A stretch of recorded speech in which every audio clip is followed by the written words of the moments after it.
السلام عليكم ورحمة الله وبركاته. الطفل بطبيعته بريء وفطرته نقية، وده بيخليه يسأل أسئلة تبان بسيطة بس جواها عمق كبير. زي لما يسألك ابنك أو بنتك: يا ماما، هو ربنا فين من اللي بيحصل في غزة؟ ليه مش بيتدخل وينقذهم؟ في عالم مليان ظلم وآلام اللي بتغرق شاشات التلفزيون، بيقف الطفل يتفرج ويسأل وقلبه مش فاهم بس حاسس. السؤال بيطلع من قلب نقي بيقول: هو ليه ربنا سايبهم يتعذبوا كده؟ ليه مش بيحميهم؟ الرد على الأسئلة دي مش سهل وبيحتاج طاقة قلب قبل منطق العقل، لأن الطفل اللي بيسأل فين ربنا من اللي بيحصل مش مستني شرح عقلي بس، هو مستني طبطبة تمسح خوفه وكلمة حكيمة تطمن قلبه. لو أهملنا السؤال أو جاوبناه بسطحية ممكن الطفل ده يكبر ولسه جواه الشك، وساعتها السؤال اللي مخدش حقه في الرد ممكن يبقى باب للإلحاد أو فقدان الإيمان. الرد مش لازم يبقى كلام معقد، لكن لازم يكون فيه دفء وفيه نور وفيه يقين عشان قلب الطفل يفضل عامر بالإيمان مهما كانت الدنيا حواليه صعبة. أول حاجة نبدأ بيها في الكلام مع الطفل هو التأكيد على أن الله سبحانه وتعالى عليم بكل شيء، لا تخفى عليه خافية في الأرض ولا في السماء، وأن اللي بيحصل في غزة مش بعيد عن علم الله، بالعكس الله يعلم أدق التفاصيل. يقول تعالى: ألم تر أن الله يعلم ما في السماوات وما في الأرض. العلم الإلهي مش علم مجرد، بل هو علم يترافق معاه حكمة وعدل ورحمة، وده اللي لازم نشرحه لأطفالنا. ليه ربنا سايب الأبرياء يتعذبوا؟ الابن ممكن يسأل سؤال كبير زي ده، مش بس يقول فين ربنا، لأ، ده ممكن يكمل ويقول: لو ربنا شايف الظلم ليه مش بيتدخل؟ ليه سايب الناس الطيبين يتألموا ويتعذبوا؟ هنا لازم نشرح له حاجة مهمة جدا. أولا، الله سبحانه وتعالى ادى الإنسان حرية الإرادة، فالإنسان مخير بين الخير والشر، بين العدل والظلم. قال عز وجل: وهديناه النجدين، وخلق الحياة الدنيا علشان يختبر الإرادة دي.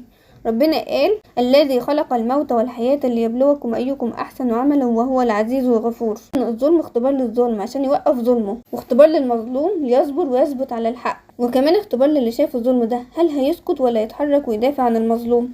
روى الطبري عن ابن جرير في قوله تعالى: كذلك يبين الله لكم الآيات لعلكم تتفكرون في الدنيا والآخرة.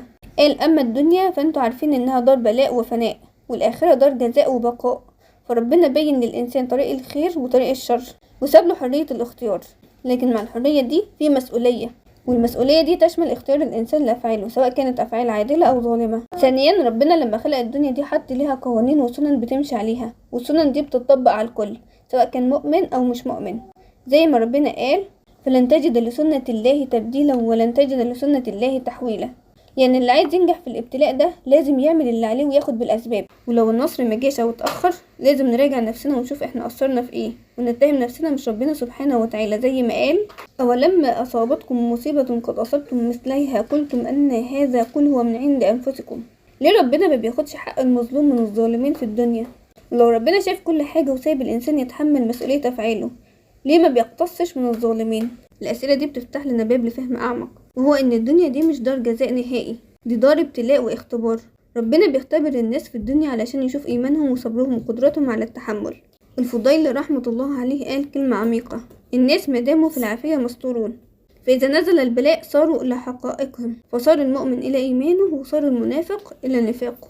يعني وقت الراحة ممكن الكل يبان كويس، لكن وقت الشدة الحقيقية بتظهر. وربنا قال في القرآن: ولنبلونكم بشيء من الخوف والجوع ونقص من الأموال والأنفس والثمرات وبشر الصابرين. الآية دي بتوضح إن البلاء جزء من الدنيا، وإن ربنا بيبتلي المؤمنين علشان يختبر صبرهم وإيمانهم، ويشوف هما مستعدين قد إيه يتحملوا المشاق علشان الحق. والدنيا مش المكان اللي بيتحقق فيه العدل الكامل، العدل الحقيقي بيكون في الآخرة لما ربنا يحاسب كل واحد على أعماله. وممكن يتهيأ لنا في الدنيا إن الظالمين بيهربوا من العقاب، لكن الحقيقة إن ربنا وعد إن العدل هيظهر يوم القيامة، زي ما قال سبحانه: ونضع الموازين القسط ليوم القيامة فلا تظلم نفس شيئا وإن كان مثقال حبة من خردل أتينا بها وكفى بنا حاسبين. المؤمن إذا نزلت به المصائب ممكن يكون ده رفع عليه في مقام عند الله عز وجل. النبي صلى الله عليه وسلم قال: ما يزال البلاء بالمؤمن والمؤمنة في نفسي وولدي ومالي حتى يلقى الله تعالى ما عليه خطيئة. وقال النبي صلى الله عليه وسلم: عجبت لأمر المؤمن إن أمره كله خير، إن أصابه ما يحب حمد الله وكان له خيرا، وإن أصابه ما يكره فصبر كان له خيرا، وليس كل أحد أمره كله خير إلا المؤمن. ليه الأبرياء بيعانوا والظالمين عايشين في النعيم؟ علشان نجاوب على السؤال ده لازم نفهم واحدة من حقائق البلاء. إن ربنا عز وجل بيبتلي الإنسان بالخير والشر، زي ما قال سبحانه: ونبلوكم بالشر والخير فتنة. يعني النعيم الحقيقي وكمان الشقاء الحقيقي مش هنا في الدنيا، ده في الآخرة.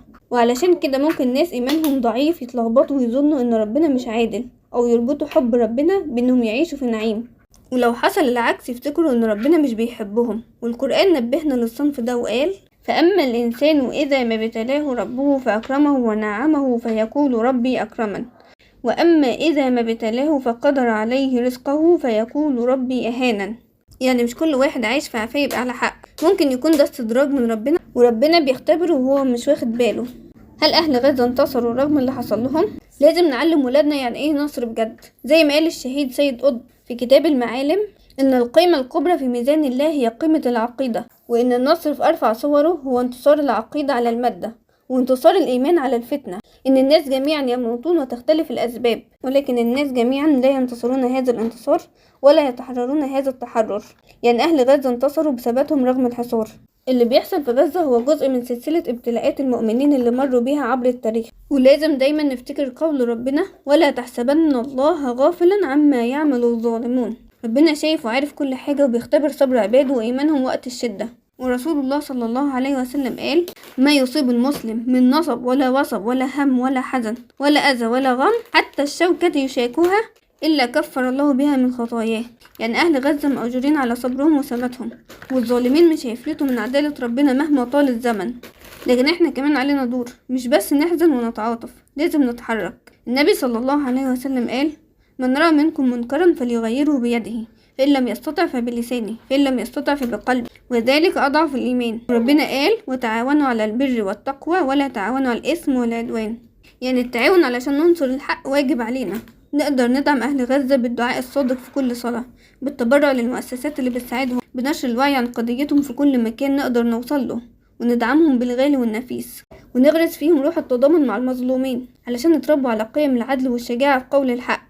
وزي ما قال الشاعر: لا تحسب المجد تمرا أنت آكله، لن تبلغ المجد حتى تلعق الصبر. إن النصر الحقيقي هو نصر العقيدة والإيمان، وإن غزة بصمودها بتثبت لنا إن الكفاح والتمسك بالحق هو السبيل لتحقيق العزة، وإن الظلم مهما طال فليه نهاية، وربنا وحده القادر على نصر عباده.